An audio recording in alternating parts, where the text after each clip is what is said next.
Okay, we're live. All We're right. live. Yay. Okay, so obviously it'll take a minute for people to jump on and see that we're live, but today we're talking about short-term rentals and short-term rental strategies and doing a quick introduction with Danny because she's actually going to be coming on to our Educated Landlord course this month. So we launched this program recently, like last month, and so September. And it's a low cost subscription for people who are just getting their feet wet as far as investing goes. And so it's been really good. We do a call, 4 calls a month. And so Danny's coming on for October. It's all about short term rentals. And I wanted to give everyone a quick intro to Danny and kind of what she does. So you are based in Maine and kind of go through like what you do now, what led you up to what you currently do in the short-term rental space. Absolutely. Well, first off, Jamie, I want to say thank you for having me. It's such an honor to speak to the group, and I think it's just great what you're doing in helping folks navigate investing in real estate. There's so many avenues to take, so it's having you guys lead the way for folks. I think is fantastic. So, honored to Thank be you. here. I have been in the short-term rental space for almost 8 or 9 years now. To be honest, my background is Love it. healthcare. I fell into investing in short-term rentals. We started with our own property, and from there, it's grown. And with my own growth and experience, the industry has changed. So I'm excited to talk to folks who are just jumping in now to get clarity on how they can jump in, where to jump in, and how to do it and be successful. Love it. This wasn't on my, I gave Danny a little prep questions, but I'm gonna go off topic a little bit. Oh, she's This taking comes a up left a here. lot, and I'm just curious, and I know what your answer is gonna be. Do you still find that there is opportunity in the short-term rental space, or do you feel like it's completely saturated everywhere? Oh, goodness, there's opportunity wherever you look. I there's definitely opportunity. Now, do I think it's 2017 where if you put a tent in your backyard and put the Airbnb up, you do well? So much. Um, Guest expectations have changed. They've leveled up. This is a hospitality business, and so keeping the heart of hospitality in everything you do makes a huge difference. And so now, does it mean you have to invest in your backyard? Definitely not. There's systems and strategies now that I can help share with, and I'm excited to share more tomorrow about how you can do it anywhere in the country. Love it. And so you can you manage some of your property. So you co-host. So kind of explain that to like what are the ways that people could essentially work with you? And this is just more so like opportunity from somebody who's looking to maybe do what you're doing, as well as, somebody we're looking to have somebody they want to buy an Airbnb and partner with somebody who is already successful. What does that look like all around? That is a great question. It really depends on what the goal of the individual is. So, I'm sure folks work with you all the time, Jamie, and they say, "Hey, find me a short-term rental." That would be fantastic for somebody who is a realtor who has an expertise who knows that geographic area. The way that somebody could work with me is looking at projections on what we think the property might be able to do. A way I can help is giving that expertise about amenities, like what are guests looking for, and knowing that geographically it's different. Not, somebody coming to Maine is going to be looking for very different amenities than somebody in Arizona. So making sure you're tailoring to your guest.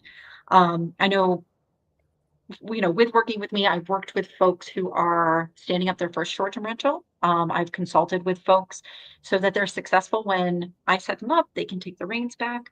I've worked with other property owners who don't want to deal with the business pieces, and so they hire me completely as a manager. So it goes back to originally like what the individual wants to do. Do they want to manage? Do they just want to own and not think about it? And everybody's a little different but once they get clear on what they want, I can help direct them from there. Love that. So what are your primary areas that the what are the primary areas that you're focused on as far as like where you would be able to co-host with somebody, or is there specific areas? That's a really great question. Right now, my co-hosting, so folks that are under management with me are in Maine primarily.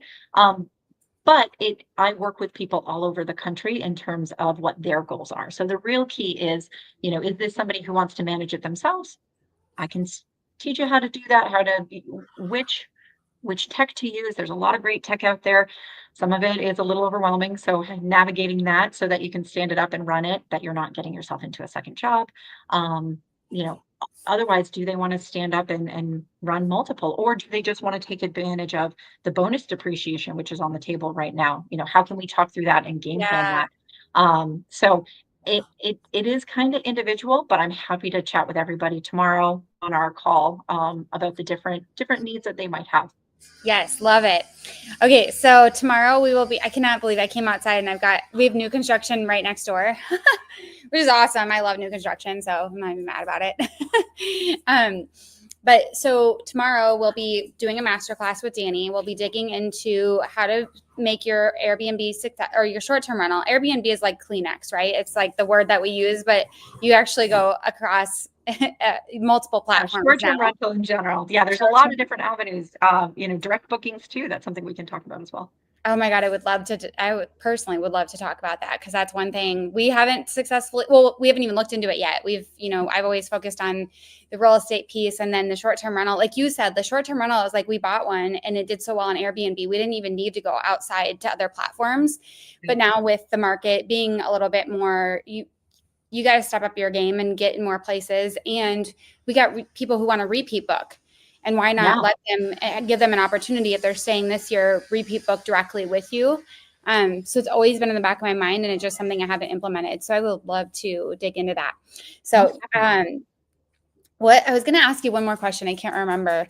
Oh, around experiences, like when you're setting up an Airbnb and you mentioned amenities, like what is it when you're like, you walk into a space, like what is it that you think of, or like how do you create that ideal like guest experience? That's a great question. And it's always the worst when somebody answers a question with a question, but it's really important here. What is your guest avatar? Who are you targeting? Like you talk about, your guest walking into the room.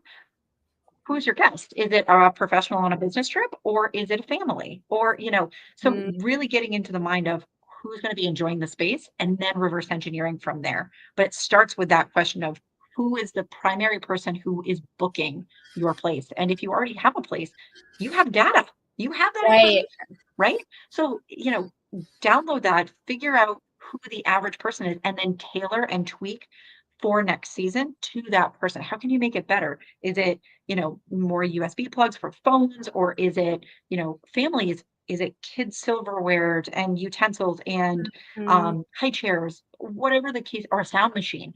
Like, what are you doing to provide or go that extra mile? Also, too, like guests give you the information you want. Real quick story: last week we had a 50th wedding anniversary, and they said they were coming. So we put balloons and we did a card and we did little wine glasses with sparkling cider. And they were just over the moon and wrote us like this really sweet thank you note. But like they told us what they were coming for. Why can't we lean into that and just make it more yeah. memorable? Oh, I love that. It's so funny that you say this. This is a funny story. We bought this Airbnb in Goodyear, Arizona. Okay. And I was like, this is so Brad, we had like the Colorado house. That was like the guy's Mhm. house. Like every time that we invite people, like Uh-huh. women don't get super excited about being super cold for a week at a time in December, January. At least True. not the women I know. Yeah. So it kind of became like obviously the guy's spot. I love it up Mhm. there. But I was like, okay, we're gonna buy this Arizona place and it's gonna be like my girl place. So we had like a hot pink couch. We had green chairs. Like it was super cute. We changed all the light fixtures. It was very, very feminine. And the clientele that we attracted, well, is right by the NASCAR as well as the baseball field. So like over and over again, we had like these like guys staying at this property because it was convenient to these places, and it was super comical. None of them actually ever. I mean, we got really good reviews. Nobody ever said Curious. anything I was about. like, what was the feedback? Did they Yeah, actually like the novelty of yeah, staying in this like, more photogenic kind of like yeah. feminine place? I I don't know. I don't It know. went But great. But I yeah, probably would have made some changes if we would have kept it. We ended up having some issues. The HOA didn't come out and say no short-term rentals, but they started to get hard on us. So we were like, before we made any changes, we ended up selling the property. But it is so funny how like your guests do tell you what you want, and you could totally have like one thing in your mind, and then all of a sudden the people who book are completely different than what you thought. and you can tailor the Exactly. experience moving forward. Something I read recent or not recently, it was a couple years ago, but like what your review when your reviews like comments people put in their reviews is something that you can put in your description. Like we loved that it was walkable to X hiking trail. And if you have two people that say that, like put it in your description because you know that that's what people are then searching for. So I don't know if Yeah. that's super relevant, but I well, think I really like the idea, like your reviews are your resume, right? yes, So thinking, I like that association. Your reviews are your resume. What are folks saying? Why are people coming? Um, you don't have to guess once you start. You actually get that information. And knowing geographically where you are, I'm in Maine, I'm not going to put like cowboy boots just because right. geographically it doesn't make sense. So whenever you buy, wherever you buy, like being mindful of what's around you and why people are coming, it just is going to help lead to your whole experience and your experience as a manager or an owner. Totally. It's interesting because like one of the things I noticed in Arizona is a lot of people tailor the Airbnbs for like kind of like the bachelorette or the party experience. And so when Brad and I even were navigating like our move back here, it's like we were looking for places, but there weren't a lot of like family friendly like Airbnbs in areas that, and it's because the HOAs restrict it, but that's been something like I've really been digging into since moving here is like, okay, what areas could we find a home that we could turn into an Airbnb that's very family friendly for like a longer stay? Yeah, So like the length of stay and how many people would be staying is also like, if you're in an area that people move to regularly, um, and that new construction is huge. Like people need places while they're building homes. That was a big part of our success in Nebraska. Like people, we had such a high demand for new construction. So it is, it's like, are you just because you're not in a vacation market doesn't mean there's not a market or an opportunity for a short term rental or a midterm rental. definitely. Yeah, it doesn't have to be, there are these great, to your point, like popular bachelorettes, and there is that category, sure, but it's not all the categories. Like, so I think actually another great point you made is while I might be able to help you from the business side in terms of, tech systems, how to operate, honestly, projections as well, it's really important to work directly. And I work with so many awesome real estate agents who they know the geographic area better than I will, but I Mm-hmm. know the short-term rental business. So it's always good to work with somebody who's local or Yep. be somewhere local, know the boots on the ground, the HOAs, the areas that are amenable to businesses and not. It's really important to have somebody local who knows it. Totally. And somebody, yeah, just it's like boots on the ground to drive by the property. And it's so cool though. Like we've managed our Airbnb in both in Colorado and Arizona remotely. And as long, when you have somebody like you who partners, who knows how to market it correctly and Mhm. get the systems in place, and then you have you have great resources on site from cleaning crews to handyman. It's like you can really be successful, and it's awesome because like Nebraska, I wouldn't say like we don't have like cleaning crews dedicated to Airbnbs. A lot we do they've come up now, but like that wasn't a thing. Whereas in like your vacation markets, it's like there's lots of companies who cater to that. But if you can identify somebody and have really reliable cleaning and handyman, it's like you can really do well in this business. Absolutely. And you're building relationships with those folks. Mhm. So like you're benefiting their business and vice versa. So when you have systems that make their life easier, Yes, we have cleaning companies who like working with us because they know what to expect, versus love the last minute, this happened, and then it's stressful on you, it's stressful on them. If you can create that nice cadence so that it's just expected and they can plan themselves, I- it's just lovely. that is. Oh, we'll dig into that more tomorrow. I like what you just said. Okay, well, we'll wrap this little quick intro to you up. Anything else you want to let like viewers know before we close out? Say tomorrow, I'm excited to talk to everybody where they are. So it doesn't matter if you're thinking about it. It doesn't matter if you're managing your own, you're managing one other, or you're managing a couple others. I think there'll be value for everyone. And I'm excited to answer a whole bunch of questions. So Me come too. and join us. Thank you so much. So I'll leave a link to sign up for the class tomorrow.